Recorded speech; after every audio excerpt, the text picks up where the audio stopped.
Assalomu alaykum muhtaram prezident. Assalomu alaykum. Assalomu alaykum. Mana ko'rdingizmi, sizni ham poyqadamingiz bilan bugun tarixiy g'alaba bilan mana shu qadrli farzandlarim o'tiribdi hammasi. Hammasi shu yerda sizni tabriklashyapti, chunki bu g'alabada sizni hissangiz katta. Biz juda faxrlanyapmiz shunaqa prezidentimiz borligidan va bu g'alabada butun siz boshchiligida butun xalqimizni tabriklaymiz va hammamizni g'alabamiz. O'shaning uchun bolalar ham hammasi shu yerda eshitib turibdi sizni. Hammaga hech shubhasiz mana shu bu tarixda milliy sportimiz sallomasiga oltin harflar bilan bitiladigan bunday yorqin natija yurtimizdagi millionlab futbol muxlislari, butun 38 million xalqimiz tika turib 7dan 70 yashab ko'rdi. Mana shu munavvar oqshomda, qutlug' zafar ayyomida ko'p millatli butun O'zbekiston xalqi sizlar bilan farqli ravishda faxrlanmoqda desak, haqiqatni aytgan bo'laman. Aminman bu tarixiy yutuq xalqimizning ezgu maqsadlar yo'lida yana birlashtiradi. Minglab mana shu yangi O'zbekiston yoshlari nimaga qodir ekanini yana bir marta namoyon etdilar meni farzandlarim. Minglab yoshlar uchun bu ilhom manbaiga, ibrat timsoliga aylanadi. Yangi O'zbekistonni xalqaro obro' e'tiborini yanada oshirishga xizmat qiladi. Farzandlarimni doimo qo'llab-quvvatlab kelayotgan mehribon va talabchan ustoz murabbiylaringizni, milliy terma jamoa barcha a'zolarini sizlarga baxt va omad tilab, kecha kunduz duoda bo'lib kelgan ota-onalaringiz, aka-uka, opa-singillaringiz, barcha yaqinlaringizni o'z nomidan, xalqimiz nomidan qizg'in tabriklab, ularga samimiy minnatdorchilik bildiraman. Timur eshityaptimi? Eshityapti.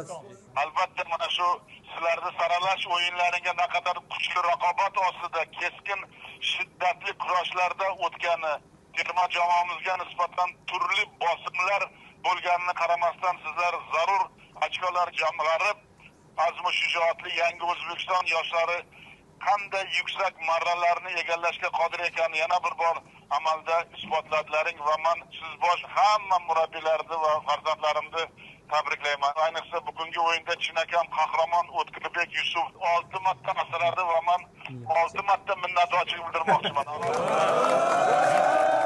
Rahmat muhtaram prezident. Ko'z yoshlaring u quvonch ko'z yoshlari. Hozirgi aytgan gaplaringni eshitib xursand bo'ldim, balam. Rahmat farzandim. Rahmat. Otabek Shukurov, Odiljon Hamrabekov, Alijonovlar maydon markazida o'yinni to'liq nazorat qilib, raqiblarimizga imkon qoldirmaganini ham meni xursand qildi. Abbosbek Fayzullayevning tezkor harakatlari raqib himoyachilarini sarosimga solib qo'ydi. Rahmat katta muhtaram. Eldor Shomurodov, Jamoliddin Masharif o'yinchilarimiz butun jamoa ortidan ergashtirib o'yin ruhini belgilab berdi. Rahmat. Albatta Timur Takirovich, sizga ham alohida minnatdorchilik bildirmoqchiman. Rahmat. Timur, hozir bitta gapni men aytaman, qaror farmonga qo'l qo'yaman. Butun o'zingiz bosh jamoaga O'zbekiston iftixori unvoni beraman. Rahmat kattakon muhtaram prezident. Boshimiz osmonga yetdi. Timur, ikkita uchta ballarga so'z ber. Assalomu alaykum hurmatli prezident. Sizni tabriklaymiz mana shu tarixiy natija bilan. Rahmat, qahramonlik uchun rahmat balam. Rahmat kattagon. Juda ham xursand bo'ldik mana shu tabriklarni eshitib, hozirgi unvonlarni eshitib. Boshimiz osmonga yetdi. Rahmat kattagon sizga. Duolaringiz bilan mana shu tarixga erishdik. Yana bir marta mana shu bugun telefonda ota-onalaringizga meni nomimdan rahmat. Mana shunday farzand o'stirganlarga, hammalaringga, ota-onalaringga prezident rahmat deb aytdi, hamma komandaga aytgan. Albatta, albatta. Rahmat kattagon. Hurmatli prezident, assalomu alaykum. Assalomu alaykum. O'tkirbek, men qahramon deb bilaman, men seni o'zim ko'rib hali quchoqlab rahmat deyman senga. Rahmat. Assalomu alaykum hurmatli prezident. Assalomu alaykum. Rahmat kattagon siz tabriklaringiz uchun va shunaqa vatanimiz borligidan juda ham biz xursandmiz. E'tiboringiz uchun sizni va muxlislarimizni oldida yuzimiz yorug' bo'ldi deb o'ylaymiz. Xudo xolasa bundan ham yaxshiroq natijalar qilib, sizni va xalqimizni har doim xursand qilib yurishga harakat qilamiz. Rahmat javobim. Bu ulug' ayon kunlarda butun xalqimizni xursand qildilaring. Hammasi vatanimiz va siz uchun rahmat katta, sizga e'tiboringiz uchun ham bizga. Sog' bo'ling. Otabek Shukurovga beraman. Assalomu alaykum hurmatli prezident. Otabek, assalomu alaykum balam. Tabriklayman yana hurmatli sizni ham alohida. Katta rahmat, sizni har bir qo'llab-quvvatlaganingiz biz uchun juda ham muhim. Biz har kuni mana shu jahon chempionatiga chiqishda juda ham rosa kutdik. Aytib o'tganingizdek, mana shu Arafa kunida, Hayit kunida xalqimizga bayram ustiga yana bayram ulashdik deb o'ylayman. Sizga katta rahmat. Assalomu alaykum hurmatli prezident. Assalomu alaykum. Esingda bormi aytgan gaplarim senga? Aytgan gaplaringiz kuch bo'ldi.